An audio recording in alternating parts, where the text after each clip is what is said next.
Meus amados, eu queria te convidar a abrir a Bíblia no livro de Tiago, capítulo 5. A gente vai ler dos versículos de 13 ao 18. 13 ao 18, isso aí. 5, capítulo 13 ao 18. O Sérgio vai estar projetando aqui também. A linguagem que eu vou estar lendo é NVI. E diz assim, o título é A Oração da Fé. Entre vocês, há alguém que está sofrendo, que ele ore. Há alguém que se sente feliz, que ele cante louvores.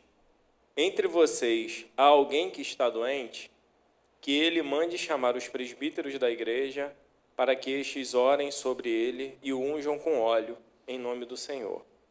A oração feita com fé curará o doente. O Senhor o levantará. E se houver cometido pecados, ele será perdoado. Portanto, confessem os seus pecados uns aos outros e orem uns pelos outros para serem curados.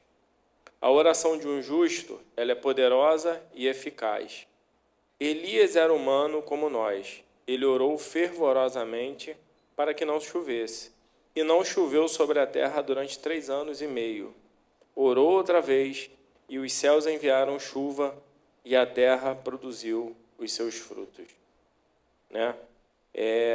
E aí eu queria iniciar nessa manhã falando um pouco sobre o poder da oração, né? E um pouco sobre oração, na verdade, nessa manhã. Não é difícil a gente viver o tempo de hoje com pressa, com distrações e com muita superficialidade, inclusive no meio do povo de Deus, né? Nos prendendo a coisas e a fatos e não àquele que tudo pode. E aí, muitas das vezes, a gente usa essa oração como se fosse algo místico, ou um misticismo religioso, acho que tratando que Deus quase como se ele fosse uma entidade, né? Onde, se eu orar muito, ou me chegar muito a ele, ou der muito a ele, ele vai me conceder algo que eu quero, ou que eu gostaria. E muitas das vezes, alguns de nós, e às vezes eu me pego fazendo isso também, utilizando a oração como se ela fosse um último recurso, né? Como se nada deu certo, meu braço não deu certo, então eu vou orar ali naquele sentimento de que eu vou conseguir algo ali, como se fosse um último recurso, a bala de prata, digamos assim. Mas aí Tiago, nesse texto que a gente leu, ele nos convida a enxergar a oração como uma parte essencial da nossa vida cristã. Não apenas como esse recurso de emergência, mas como um estilo de vida que agrada ao Senhor, né? E aí no versículo 13, a gente percebe que Tiago está mostrando que o cristão, ele ora em todas as circunstâncias, né? Está alguém sofrendo? Faça oração. Está alguém alegre? Que cante louvores. A oração no sofrimento deveria ser a primeira reação de nós cristãos, né, diante da dor, e não utilizar aquilo que muitas das vezes a gente utiliza, que é a murmuração no momento de sofrimento ou de dor. Então, na verdade, a gente deveria, no primeiro momento, enquanto a gente se vê no momento de dor ou de calamidade, buscar em Deus uma resposta para aquela situação, ou mesmo algo que vá trazer o que o nosso coração precisa naquele momento. Que é somente nesse lugar que o nosso coração ele vai encontrar ou esse realinhamento com a vontade de Deus, né? A vida cristã nossa, né, diante de Deus, ela deve ser como se fosse uma oração realmente, desde que a gente amanhece até o momento que a gente vai deitar. Porque a oração é esse meio de graça maravilhoso que Deus deixou para nós. Não só um momento terapêutico onde eu encontro ali o meu coração e alivio o meu coração, mas, na verdade, a oração, ela traz ali um alinhamento da minha vontade submissa à vontade de Deus.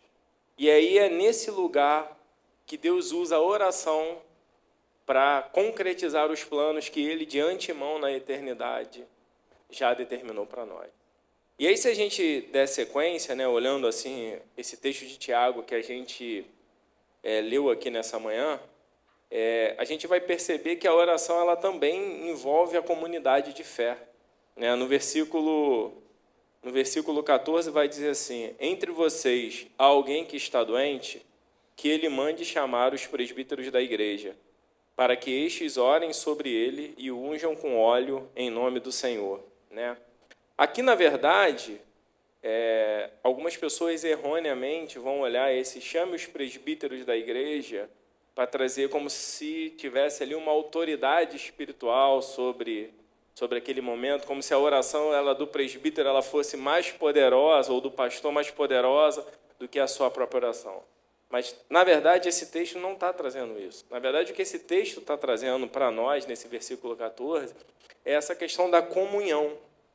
Porque quando a gente chama os presbíteros e coloca para ele, né, como o texto está dizendo, os pastores ou os presbíteros, a nossa situação, a gente está dividindo com ele a nossa situação e clamando por ajuda dessa comunidade, da nossa liderança espiritual. Mas não quer dizer que aqui tenha algo de uma autoridade espiritual, como o Benihim vai falar, pelo amor de Deus. Não é isso, gente. A Bíblia não aponta para isso. Isso é uma grande, inclusive, heresia do nosso tempo. Aqui o que o texto está querendo trazer é algo sobre a comunhão com os santos e o que a comunidade de fé pode trazer para nós nesse momento de dor e de sofrimento enquanto oração. E esse versículo 14 ele vai mostrar para nós que a vida cristã ela não é solitária. Ela tem esse lugar para um cuidado mútuo, para a intercessão e para a confissão de pecados também. Quando a gente erra, quando a gente vacila, é ali no ferro, afiando o ferro, que a nossa vida vai ser edificada, vai ser transformada. E aí aqui tem um outro ponto que é um pouco, digamos assim, controverso, sobre a unção com óleo. Né? E, infelizmente, também, hoje, você percebe pessoas utilizando essa unção com óleo de forma mística, ungindo parede de casa, ungindo carro, ungindo... Sabe? Não é isso que a Escritura coloca para nós. Na visão realmente cristã e bíblica centrada na palavra de Deus. Aqui, na verdade, existem... Eu vou falar um pouco sobre essa questão da unção com óleo, porque o texto acabou trazendo e, enfim, a gente precisa pontuar isso também para a nossa comunidade, né? E a gente entende que essa unção com óleo, ela não é um sacramento, de forma nenhuma. Calvino ele vai tratar essa unção com óleo como algo pastoral e excepcional, não obrigatório ou normativo. Está lá nas institutas dele, na teologia, lá no estudo que ele preparou nas institutas. E, na verdade, essa unção com óleo, né, quando é apenas um simbolismo, né, daquilo que, como se você tivesse colocando perante o Senhor aquela situação quando Ele coloca, ou como se fosse um sinal de consolo espiritual para quem está recebendo aquela unção com óleo. É apenas uma representatividade. A unção com óleo em si mesma não apresenta nada. O óleo que veio de Israel, que foi orado lá em Israel, gente, se você orar com óleo soia, vai ser a mesma coisa. Porque o poder não está no óleo. O poder não está na unção com óleo. O poder está naquele que recebe as nossas orações, que é o Deus Todo-Poderoso. Então, quando a gente começa a olhar dessa forma, a gente sai desse lugar místico, que a gente às vezes se coloca, olhando para aquele óleo como se aquilo ali fosse realmente transformar alguma situação, né? E não é difícil hoje a gente ver pessoas usando sal grosso dentro de casa, dito crente, a rosa não sei do que, sabe? E a gente está entrando por um caminho que, calma aí, gente, vamos voltar ali às Escrituras e aquilo que ela realmente traz para nós. Então, aqui sobre essa questão da unção com óleo, a gente tem duas visões, ou melhor, duas interpretações principais acerca dessa unção com óleo. A primeira é do uso medicinal, que é a forma mais literal para a gente olhar para esse texto. Se você for lá em Lucas 10:34, o óleo, né, o óleo das azeitonas ali, ele era um óleo feito realmente como de forma medicinal, né? A pessoa não tinha muitos recursos naquela época, então se a pessoa se machucava, ela passava o óleo, né? Daquela forma. Então a primeira visão é essa visão medicinal, que a Escritura está trazendo referência nesse texto de Tiago aqui. Infelizmente, muitos dos nossos irmãos, por não terem esse conhecimento, olham para isso aqui de forma mística. E aí acham que aquilo ali é quase como se fosse, sabe, algo poderoso em si mesmo. E a questão do que, como Calvino falou, do uso mais simbólico, né, o uso mais pastoral, que é como se fosse esse símbolo de consagração a Deus, como está lá no Antigo Testamento. Essa unção ela seria um gesto pastoral, indicando que um enfermo está sendo colocado nas mãos de Deus, sob oração e cuidado dos líderes da igreja. Eu, particularmente, eu fico com a visão mais literal, que é o que está lá em Lucas 10:34, onde o óleo ele era deitado, trazendo ali um refrigério médico. Então, na verdade, não é para a gente sair daqui hoje querendo comprar óleo de Israel para ungir o Brasil, Danielzão, se contenha. Eu sei que isso é uma prática. Então, na verdade, a gente precisa entender que o óleo em si mesmo, existem muitos abusos a respeito desse tema hoje no nosso meio. O óleo em si mesmo não é um meio automático de cura. Ele também não é um canal de transmissão de poder de Deus. Eu vou te ungir porque aí você vai estar ungido. Não é isso também. E também não é uma prática mágica ou supersticiosa, como eu disse, uma prática mística, onde você vai colocar ali o óleo e algo sobrenatural vai acontecer na sua vida. Não, não é isso que o texto está colocando. A gente precisa ter muito cuidado sobre isso, gente, quando a gente estiver tratando sobre esse tema da oração, né? E o que então fica nesse texto, né? É que a oração da fé, ela salvará o doente, e o Senhor o levantará. Está no versículo 15. A oração ela é eficaz não pelo meio da unção com óleo, não é por isso, ou porque a nossa oração ela manipula Deus, não, mas porque a nossa oração, ela é eficaz porque ela está fundamentada na fé em Cristo Jesus. Ele é o centro de todas as coisas. A cura, ela pode até ser física, emocional ou espiritual, mas ela está submissa ao propósito da vontade de Deus. Então, eu queria trazer, voltando agora para o texto, né, eu só quis abrir esse parêntese sobre essa unção com óleo, porque isso é algo que, infelizmente, a gente vê de forma muito errada dentro dos tempos que a gente vive hoje, né, tem sido isso colocado de forma muito errada. Então, na verdade, também a pregação é um momento da gente também trazer esse ensino de forma correta, como as Escrituras elas colocam para nós. Tá? E aí, seguindo aqui, né, o texto ele vai falar no versículo 17 e 18 sobre o exemplo de Elias e a eficácia da oração. Aí o texto no versículo 17 vai dizer assim: Elias era humano como nós. Ele orou fervorosamente para que não chovesse, e não choveu sobre a terra durante 3 anos e meio. Orou outra vez, e os céus enviaram chuva, e a terra produziu os seus frutos. Elias ele não era um super-herói. Ele tinha os medos dele, tinha cansaço, sofria solidão, mas toda vez que ele orava com fé. Porque ele sabia que ele não estava orando pelos méritos dele mesmo, mas ele sabia que ele estava orando para alguém que tudo pode, alguém que é extremamente poderoso, mais poderoso do que ele ou de qualquer outro Deus daquele tempo.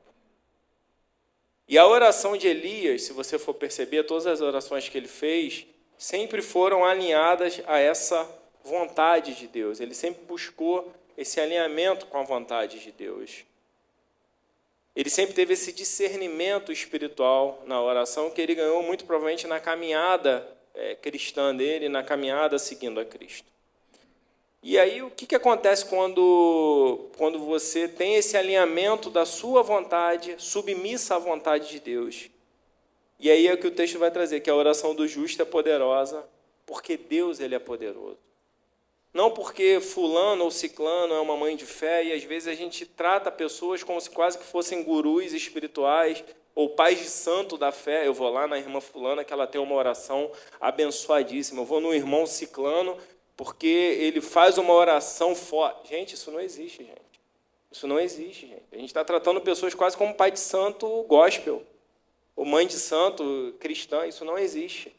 A oração é você sentar no teu quarto e orar para aquele que pode todas as coisas, com a certeza de que o Deus criador do universo, sustentador de todas as coisas, é o Deus que sustenta a tua vida. E quando você tem esse entendimento de que você não está orando ao acaso, mas está orando a alguém, criador dos céus e da terra, sustentador do universo, Deus ele tem poder, através da sua oração, de executar os planos dele. Mas, novamente, não porque fulano ou ciclano ele é de muita fé ou muito espiritual. Não é por isso. É porque o mérito está em Cristo Jesus, está no poder dele. Mas Deus, por misericórdia, usa a nossa oração como forma também de concretizar os planos dele. Porque ele é o Senhor do universo. Ele é o Senhor de todas as coisas, ele conhece todas as coisas. A Bíblia vai dizer que antes de que a palavra chegue à minha boca, ele já conhece. Ele já sabia o que eu ia falar, o que eu ia pensar. E quando a gente segue nessa visão do que é realmente essa oração e o poder que a oração representa para nós como ferramenta que Deus deixou para nós, né?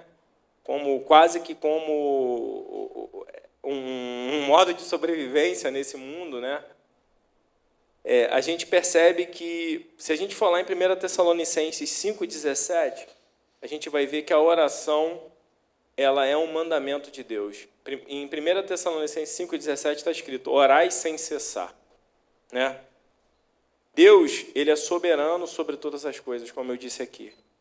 Mas ele ordena que os seus filhos, ou os filhos dele, orem. Bom, aí você pode ter uma pergunta que muitas das pessoas fazem, eu já me fiz também, né? Se ele é soberano e conhece tudo de antemão, por que eu devo orar? Né? Poxa, se ele, no final das contas, ele vai executar aquilo que ele quer porque ele é soberano, por que eu preciso orar?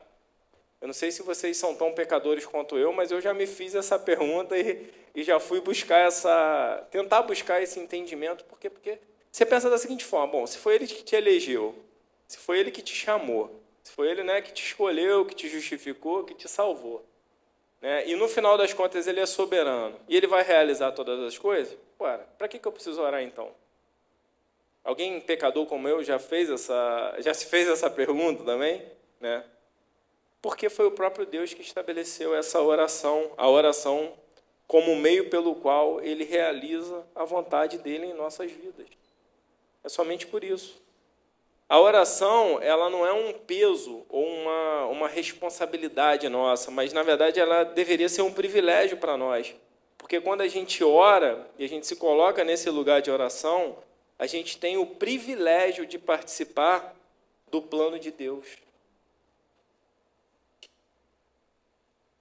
Na verdade, Deus, ou o Senhor Jesus, ele não precisa das nossas palavras. Mas sabe o que ele quer de nós, na verdade? Esse nosso coração rendido à vontade dele, quando a gente se coloca naquele lugar. Jesus fez essa mesma oração na cruz: Pai, se possível, passa de mim esse cálice, mas de toda maneira que seja feita a sua vontade. É esse coração rendido que ele quer de nós, onde a gente coloca para Deus aquilo que está preocupando a nossa alma, que está trazendo peso ao nosso coração, ou coloca para Deus alguma situação. E a gente está colocando para alguém que sustenta todas as coisas, que tem um governo sobre todas as coisas. Então, quando a gente ora, na verdade, tirando ali o efeito terapêutico da oração, que também tem, né, algumas vezes, mas, na verdade, quando a gente ora e se coloca em submissão a Deus, na verdade, a gente é moldado nesse caráter de Deus. A nossa vontade, ela se curva diante da vontade perfeita e agradável de Deus. Ou seja, a oração ela transforma a nós antes mesmo de transformar as circunstâncias. Quando a gente se coloca nesse lugar de alinhamento com a vontade de Deus, ou de buscar esse alinhamento com a vontade de Deus, A oração ela pode talvez nem ter mudado o quadro da tua vida. De repente você está orando por alguém, pela cura de alguém, e aquele alguém vai vir a falecer por aquela morte. Mas eu tenho certeza que se você se colocar nesse lugar de oração, a oração, antes de mudar as circunstâncias, ela vai mudar o teu coração e o teu caráter perante o Senhor. Porque a oração tem esse poder de moldar a nossa vida e trazer esse alinhamento à vontade de Deus. A oração, ela só é eficaz, como eu disse, por causa de Jesus Cristo.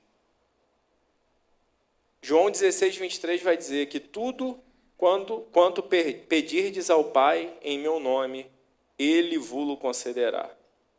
Nós não temos mérito algum diante de Deus. As nossas palavras, por mais sinceras que elas possam ser, ou vir a ser, elas não têm valor nenhum perante Deus. As nossas palavras, elas só encontram valor perante Deus por conta do sacrifício de Jesus na cruz. E é por meio da intercessão daquele de quem nos justificou, Jesus Cristo, que a gente consegue ter acesso ao trono da graça de Deus, por intermédio de Cristo Jesus. Reparem aqui que, novamente, a oração ela não é eficaz porque fulano ou ciclano ora muito forte ou tem uma oração poderosa. Isso não existe, gente. Isso é antibíblico, inclusive. A oração ela só é eficaz por causa daquele que ouve as nossas orações. E a Bíblia vai dizer que é Ele quem efetua em vós tanto o querer quanto o efetuar, mediante a graça de quem? De Cristo Jesus. É somente através dele, por meio dele. E no final, isso tudo vai resultar em glória para o nome dele também. Então, quando a gente tem essa visão da oração e entende que Cristo é o nosso sumo sacerdote, ou aquele quem vai interceder realmente por nós, perante Cristo Jesus, com as nossas palavras pecadoras, né, corrompidas, encharcadas de pecado, ainda que justificados, mas a nossa natureza é pecaminosa ainda, a gente ainda não foi glorificado, a gente entra com fé e entende que Ele abriu esse vivo e novo caminho. Por qual caminho? Qual foi o meio? Pela fé. Através de Cristo Jesus. A gente pode entrar na presença de Deus com confiança. Hebreus 4,16 vai dizer isso. Através de Cristo Jesus, a gente entra nesse trono da graça de Deus, na certeza de que Ele é poderoso para fazer infinitamente mais daquilo que a gente pode pedir, pensar, sonhar, planejar. Ele é poderoso. O mérito é dele. O mérito não está na oração em si, ou no fulano que ora bem. Desculpa ser redundante, gente, mas isso é importante a gente colocar, porque a gente vê pessoas endeusando, quase colocando outros como semideus. Fulano ora bem, fulano entrega tal coisa. Gente, o mérito é de Cristo Jesus. Deus ele é tão poderoso e ele coloca a gente tanto no nosso lugar que ele usa uma mula para falar com Balaão. Ele não precisa de nós. O mérito está em Cristo Jesus, no próprio Cristo Jesus. Então, quando a gente ora, por isso que quando a gente ora em nome de Jesus, amém. A gente aprendeu lá na EBD, quando era criança, a gente ora em nome de Jesus, amém. Isso não é uma fórmula mágica. Nós apenas estamos reconhecendo que a nossa oração só tem valor porque vem por meio dele, de Cristo Jesus. Isso coloca a gente nesse lugar de humildade, mas ao mesmo tempo traz uma confiança danada para nós, porque a gente sabe que não é pelos nossos méritos, mas pelos méritos daquele que há 2000 anos atrás morreu naquela cruz para que hoje você tivesse vida e pudesse estar nesse lugar. E Deus, ele é tão maravilhoso que ele deixa para nós um ajudador, né? Que está lá em Romanos 8, 26. O Espírito ajuda em nossa fraqueza, pois não sabemos orar como convém. E esse Espírito é quem? O Espírito Santo. O nosso intercessor, como alguns vão dizer, né? Muitas das vezes, a gente se sente fraco, oprimido, confuso. Às vezes, você não consegue nem falar para Deus aquilo que seu coração está sentindo, de tamanha angústia que você está sofrendo naquele momento. Mas é esse Espírito Santo maravilhoso que nos assiste nesse momento. E ele intercede por nós, a Bíblia vai dizer, com gemidos inexprimíveis. moldando até nossas palavras mal formuladas. Reparem que até mesmo quando a gente ora, o Espírito Santo, que ele está como se ele estivesse levando para Deus, sabe, aquilo que nosso coração imperfeito está tentando colocar naquele momento de dor, de sofrimento, de angústia. É Ele que intercede por nós. E é legal a gente perceber que a Trindade ela está presente nesse momento de oração. Que a nossa oração ela é uma obra trinitária, é uma obra dessa Trindade maravilhosa. Ela é dirigida ao Pai, no nome do Filho, pelo poder do Espírito Santo. E aí, quando a gente tem esse entendimento de que a gente não sabe o que dizer, a gente precisa ir nesse lugar, em oração até Deus. Porque ali, com certeza, o Espírito Santo, que habita em você e habita em mim, que está do nosso lado, ele vai nos assistir no momento da nossa fraqueza. E aí eu entro aqui no último ponto, que está em Tiago 5,16, que diz que a oração feita por um justo pode muito em seus efeitos. Quem é esse justo que Tiago está falando aqui? Primeira pergunta que eu me fiz quando eu li essa parte aqui, B do versículo. Quem é esse justo? A Bíblia vai dizer que rodou por toda a terra o Espírito e não encontrou alguém que fosse justo o suficiente. Está lá em Jó, no livro de Jó. Esse justo, ele não é alguém perfeito, mas alguém que foi justificado pela fé em Cristo Jesus. Sabe quem é esse justo? Não é um homem perfeito, sem pecados, porque senão não teria esse justo. Mas aquele que foi justificado pela fé em Cristo Jesus. Esse justificado pela fé é aquele que anda em obediência a Deus e vive em comunhão com Ele, como eu disse lá no início, através da oração. Tiago nos lembra de Elias. Reparem que Tiago coloca um homem semelhante a nós, que orou e o céu se fechou. Depois orou novamente e a chuva voltou. Deus quis agir, mas escolheu agir por meio da oração do seu servo, Elias. Reparem que essa ferramenta que Deus deixa para nós, a oração, esse meio de graça, esse meio de comunhão, Deus usa isso para executar os planos que Ele, na eternidade, já tinha planejado para nós. Então, reparem que até mesmo quando você entra nesse lugar de oração, é o próprio Espírito que intercede por nós, com gemidos inexprimíveis, trazendo aos nossos corações aquilo que a gente precisa falar e levando para Deus de forma, sabe, agradável a Ele, digamos assim. Então, para a gente ir concluindo, a gente não pode subestimar a oração como se fosse algo corriqueiro ou algo pequeno. Mas, na verdade, Deus se agrada de usar homens e mulheres comuns para realizar coisas extraordinárias. Vide o exemplo de Elias, que orou com fé. De novo, um homem semelhante a nós. Reparem que quando Tiago coloca um homem semelhante a nós, ele está destronando e destruindo qualquer altar que nós possamos fazer para colocar pessoas como se a oração delas fossem poderosas, ou como se os meios que ela usassem para orar fossem poderosos. Reparem isso. Um homem semelhante a nós. Sabe o que isso quer trazer para nós nessa manhã? É que Deus ele deu para nós essa faculdade, ou digamos assim, esse poder, não de forma mística, mas esse poder de adentrar a essa sala do trono da graça de Deus e nos colocar perante Ele. Elias, a única diferença é que ele era profeta e viveu há muitos anos atrás e andava com Deus. Isso é o que difere de nós. Mas, para nós, em 2025, se a gente dobrar o nosso joelho em oração ao Senhor, a gente vai entrar nesse mesmo lugar que Elias adentrava quando ele orava, buscando a presença de Deus, esse alinhamento com a vontade de Deus. Então, meu amado, a oração, ela não pode ser subestimada ou deixada como algo sabe, pequeno, ou algo assim que eu vou fazer no final do meu dia quando eu vou dormir, ou rapidamente quando eu vou correr. Mas a Bíblia, quando ela vai dizer em esse espírito de oração, quer dizer que você vai ficar, né, orando 24 horas por dia, não é isso? Mas você está fazendo o seu trabalho, você está ligado com Deus, você está orando a Deus em espírito. Você está lavando uma louça na pia, você está ligado com Deus. Está ouvindo algo, né, que vai edificar o teu coração, você vai estar ligado com Deus, nessa mesma sintonia com Ele.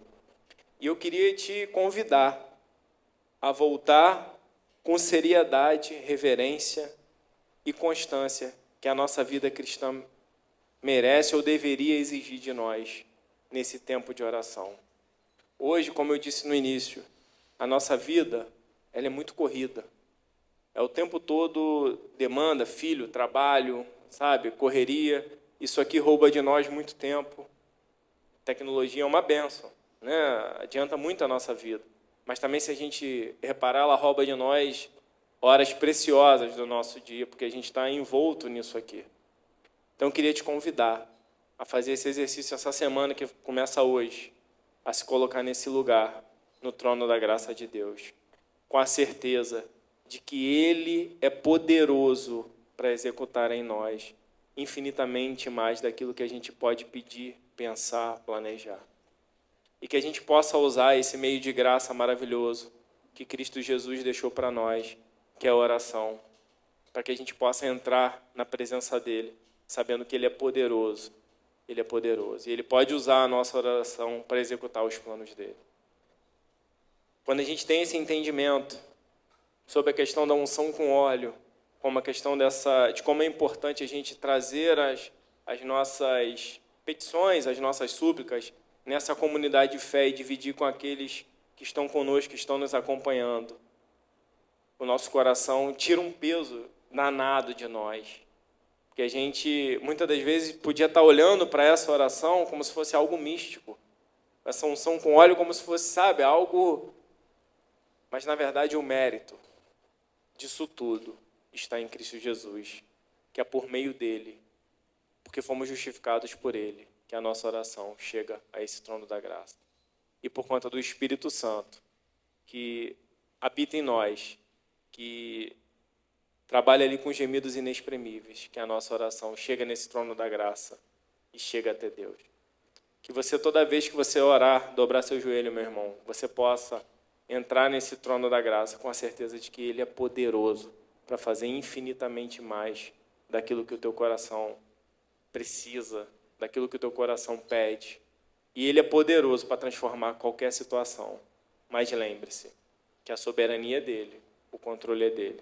Então, que a gente possa chegar nesse lugar de oração com o entendimento correto do poder de Deus e de que o poder é dEle, somente dEle. E que a oração é apenas um meio de graça em que Deus pode usar a nossa oração para executar os planos dEle.